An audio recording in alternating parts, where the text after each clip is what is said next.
नामको बँकेचा जालन्याचे मोतीराम अग्रवाल जालना मर्चंट कोऑपरेटिव्ह बँकेचे विलिनीकरणाचा अत्यंत योग्य निर्णय।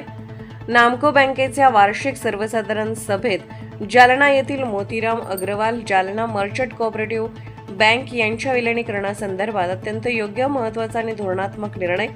रिझर्व्ह बँकेच्या निर्बंधामुळे जालना बँक हिचे काम ठप्प झालेले होते, त्यामुळे नामको बँकेच्या संचालकांनी अत्यंत योग्य वेळी योग्य निर्णय घेऊन आपल्या नामको बँकेत विलिनीकरण संदर्भात निर्णय घेऊन नामको बँकेच्या विकासाचे दरवाजे उघडले आहेत। यामुळे नामको बँकेला ॲडिशनल 11 ब्रांचेस तसेच रेडीमेड सभासद, अकाउंट्स होल्डर्स, कर्जदार या विलिनीकरणामुळे नामको बँकेच्या विकासासाठी प्राप्त होणार आहे। कर्जाचा बोजा 2 ते 3 वर्षात फेडला जाईल आणि बँक मोठ्या प्रमाणात वाढण्यास मदत होणार आहे। नामको बँकेची आर्थिक संपत्ती अत्यंत भक्कम असून यावर्षी सुद्धा 15% डिव्हिडंड दिला आहे।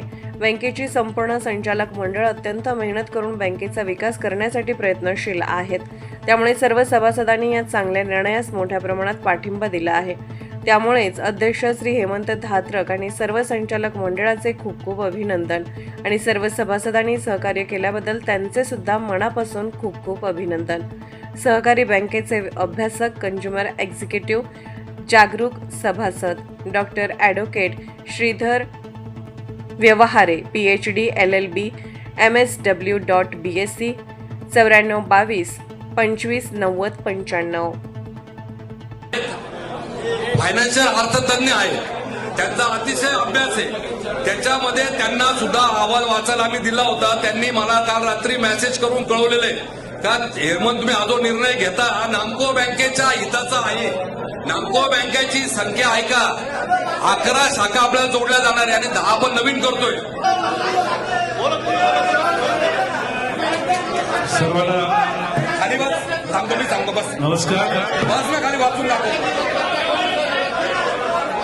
त्याच्या बाबतीतला जो अहवाल होता, ज्यावेळेस परिपत्रक आपल्याला अहवाल आला बाय पोस्ट, तर त्यावेळेस त्यांनी स्वतःहून शांतता ठेवा, शांतता ठेवा। व्यवहार साहेब बोलताय, शांतता ठेवा। ऐका, महत्वाचा विषय आहे, समजून घ्या।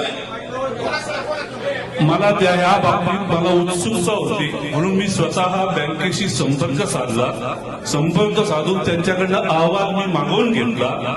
कारण या विलिनीकरणाच्या बाबतीत मी स्वतः काही पूर्वी अनुभव घेतलेला आहे पीपल्स बँकेच्या बाबतीत। त्याचा मी अभ्यास केला, सर्वत्र अभ्यास केला, डिटेलमध्ये स्टडी केला, त्याचा ड्यू डिलिजन्स विषयी माहिती घेतली। प्रकाश पाठकांनी ज्याच्या बाबतीत जे ऑडिट केलं ते पण योग्य केलेलं आहे।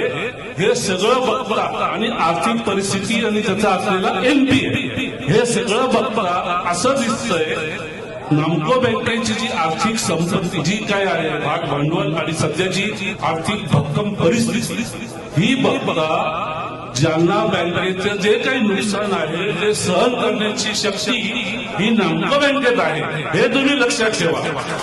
दुसरी गोष्ट तुम्ही पूर्ण ऐकून घ्या, तुम्हाला अधिकार आहे, तुम्ही जरूर बाजू मांडा, काही प्रॉब्लेम नाही। पण मला सांगायचंय, नामको बँकेची आर्थिक संपत्ती एकदम भक्कम आहे।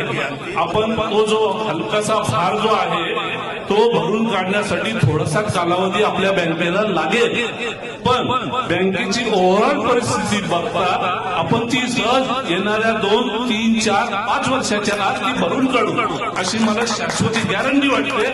म्हणूनच मी हे अभ्यास केल्यानंतरच माझं मन दिलं की आपल्याला ही बँक घेण्यास हरकत नाही।